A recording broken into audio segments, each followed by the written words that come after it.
বাংলাদেশের আর ইন্ডিয়ার খেলা চলতেছে, দর্শক বসে বসে দেখতেছে। এনে বাংলাদেশ যদি ইন্ডিয়ার সাথে হাইরা যায়, এনে কাপের খেলা, কাপ তো পাইব না। তাই বাংলাদেশের কিছু কিছু দর্শক আছে, তারা বলতেছে যে এই যে আমার আকাশ ভাই, সে বলছে যে কাপ এটা কিনে দিব আমরা, ওরা যিনি দুঃখ কর না। এনে ওরা কি কাপ কিনে দিবে, তুমি কাঁচের কাপ না প্লাস্টিক কাপ? স্বর্ণের কাপ। ওই স্বর্ণের কাপ এটা কিনে দিয়ে দিয়েছে বাংলাদেশের প্লেয়াররা, যিনি দুঃখ কর না। হ্যাঁ, আজকের ম্যাচ খেলানোর পরে এই কাপ কিনে দিবে, না আর এক ম্যাচ আছে ওটা খেলানো নেবো? আজকেরটা জিতলি।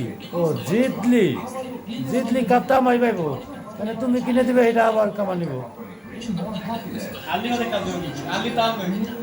না না, ঠিক আছে, কাপটা সকলে দোয়া করেন, কাপটা যিনি নিতে পারে, কিন্তু ওটা না আনতে পারলে এই বেচারার কাপ যিনি নিতে পারে।